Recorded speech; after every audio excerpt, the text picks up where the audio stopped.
കോഴഞ്ചേരിക്കടുത്തുള്ള കുറിയന്നൂർ സ്വദേശിനി സിജി വാഹനാപകടത്തിൽ മരണപ്പെട്ട സംഭവത്തിൽ ദുരൂഹതകൾ. സിജി എന്ന അപകടത്തിൽപ്പെട്ട് കിടക്കുമ്പോൾ സിജിയുടെ ഒരു സുഹൃത്താണ് ഹോസ്പിറ്റലിൽ എത്തിക്കുന്നത്. ഒരു വഴിയാത്രക്കാരൻ എന്ന നിലയിലാണ് അയാൾ ആ സംഭവത്തിൽ ഇടപെടുന്നത്.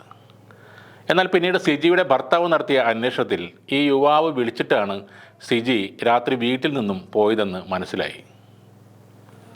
സിജിയുടെ ഭർത്താവും സിജിയുടെ സുഹൃത്തും തമ്മിൽ നടത്തിയ ഫോൺ സംഭാഷണം കേൾക്കാം.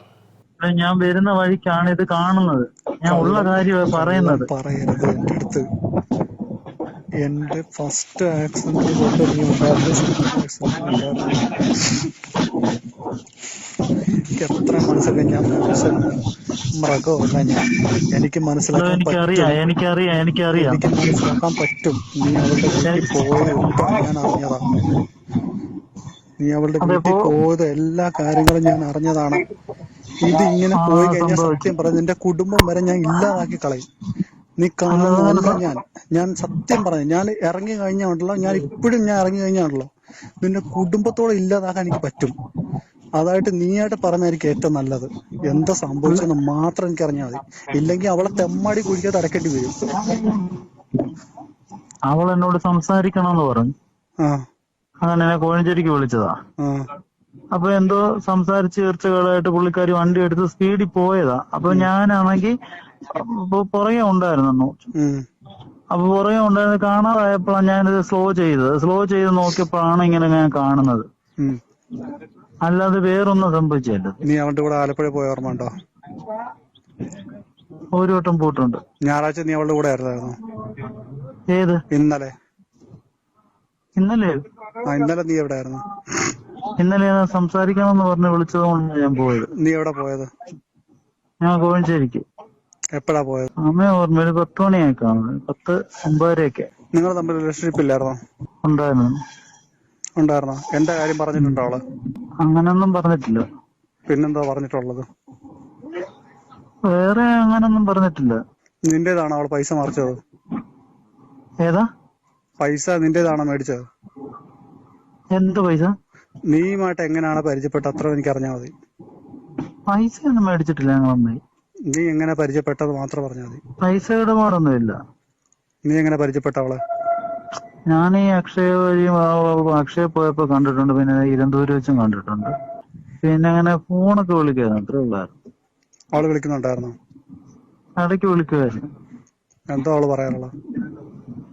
ചുമ്മാ എന്തെങ്കിലും സംസാരിക്കുക, അത്രേ ഉള്ളൂ. നിങ്ങൾ ആലപ്പുഴയ്ക്ക് പോയപ്പോ റൂം എടുത്തില്ല? അങ്ങനൊന്നും ചെയ്തിട്ടില്ല. ഒന്നും നടന്നിട്ടില്ല? ഇല്ല, അങ്ങനൊന്നും ചെയ്തിട്ടില്ല. ഞാൻ നിന്റെ കുടുംബത്തിൽ വന്ന് കയറി നിനക്ക് നാണക്കേട് അങ്ങ് ഏറ്റവും. ഞാൻ എന്താ ചെയ്യേണ്ടത്? ഞാൻ എന്താ ചെയ്യേണ്ടത് അത് പറ. ഞാനിപ്പൊ എന്താ ചെയ്യേണ്ടത് നീ മാത്രം പറഞ്ഞാൽ മതി. നിന്റെ വീട്ടിൽ വരണോ? നിന്റെ ബേസ് ഇപ്പൊ തന്നെ ഞാൻ സ്റ്റേഷനിൽ വിളിച്ച് പറയണോ? നീ പറഞ്ഞാൽ മതി. നീ ഫസ്റ്റ് ആക്സിഡന്റ് നീ വന്നപ്പോഴും സെക്കൻഡ് ആക്സിഡന്റ് നീ വന്നപ്പോഴേ എനിക്ക് നിന്നെ ഡൗട്ട് അടിച്ചതാ. പിന്നെ ഞാനത് മിണ്ടായിരുന്നറിയോ? നിന്റെ വായിന്ന് ഇറങ്ങി കിട്ടാൻ വേണ്ടി മാത്രം. നീ അവളുടെ വീട്ടിൽ പോയത് കാര്യം ഞാൻ അറിഞ്ഞപ്പോ തന്നെ നിനക്കിടെ ഞാൻ പൊട്ടിച്ചത് തന്നെ. അപ്പൊ ഞാൻ ഇത് മുന്നോട്ട് കൊണ്ടുപോട്ടെ?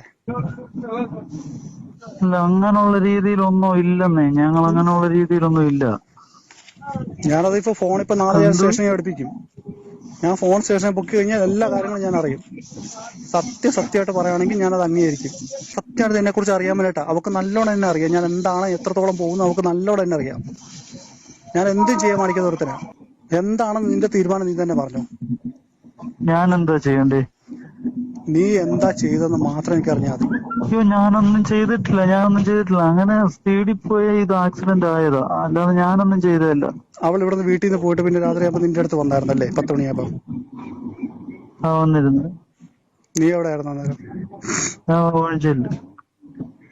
പിന്നെ എങ്ങനെ വണ്ടി തട്ടിയത്? അതൊന്ന് പറഞ്ഞാ. അത് ഞങ്ങൾ സംസാരിച്ചപ്പോ പുള്ളിക്കാരിക്ക് എന്തോ ഈർച്ചകൾ പോലും ഞാൻ പോവാന്ന് പറഞ്ഞു. പെട്ടെന്ന് പോവാന്ന് പറഞ്ഞ് അന്നേരം വണ്ടി എടുത്തങ്ങ് പോയി. അപ്പൊ അങ്ങനെ പെട്ടെന്ന് ഇറങ്ങി പോയപ്പോ ഞാന് പിന്നെ നോക്കി. ഈ സംഭാഷണം കഴിഞ്ഞ ശേഷം ആ സുഹൃത്ത് വീട്ടിൽ നിന്നും മാറി നിൽക്കുന്നു എന്നാണ് അറിയാൻ കഴിഞ്ഞത്. വീടിപ്പോൾ അടച്ചുപൂട്ടിയ നിലയിലാണ്. അദ്ദേഹത്തിൻ്റെ ഫോണും സ്വിച്ച് ഓഫാണ്. സിജിയുടെ മരണത്തിൽ ദുരൂഹത ഉണ്ടെന്നാണ് ഭർത്താവ് പറയുന്നത്. അദ്ദേഹം ഇപ്പോൾ പത്തനംതിട്ട ജില്ലാ പോലീസ് മേധാവിക്ക് പരാതി നൽകിയിട്ടുണ്ട്. ഇപ്പോൾ സിജിയുടെ ഭർത്താവ് മറ്റൊരു കാര്യം കൂടി പറയുന്നുണ്ട്. മരിക്കുന്നതിന് കുറച്ച് ദിവസങ്ങൾക്ക് മുൻപ് 6 ലക്ഷം രൂപ താൻ സിജിയെ ഏൽപ്പിച്ചിരുന്നു എന്നാണ് അദ്ദേഹം പറയുന്നത്. 10 ലക്ഷം അഡ്വാൻസ് കൊടുത്ത് ഒരു വീട് സ്വന്തമായി വാങ്ങാനുള്ള പരിപാടിയായിരുന്നു. 6 ലക്ഷം ബാങ്കിൽ ഇടാൻ പറഞ്ഞ് ഏൽപ്പിച്ചാണ് ഇദ്ദേഹം ജോലി സ്ഥലത്തേക്ക് തിരികെ പോയത്. പിന്നീട് സിജി ഇദ്ദേഹത്തെ വിളിക്കുകയും ജോലി നിർത്തി തിരികെ വരാൻ പറയുകയും ചെയ്തു. സിജിയുടെ മരണശേഷമാണ് ഇദ്ദേഹം അറിയുന്നത് ഒരുപാട് കടബാധ്യതകൾ സിജിക്ക് ഉണ്ടെന്ന്. പല പണമിടപാട് സ്ഥാപനങ്ങളും തന്നെ വിളിക്കുന്നുണ്ടെന്നും അദ്ദേഹം പറയുന്നു. 6 ലക്ഷം രൂപ ഒരു ബാങ്കിലും സിജി നിക്ഷേപിച്ചിട്ടില്ല എന്നാണ് അറിയുന്നത്. സിജിയുടെ സുഹൃത്തിന് ഈ പണം കൈമാറിയോ എന്നും ഭർത്താവ് സംശയിക്കുന്നുണ്ട്. അതിനുശേഷം ഇവർ തമ്മിൽ ഉണ്ടായ വാക്കേറ്റമോ തർക്കമോ കാരണമാകാം സിജി അപകടത്തിൽപ്പെട്ടതെന്നും ഇദ്ദേഹം സംശയിക്കുന്നു.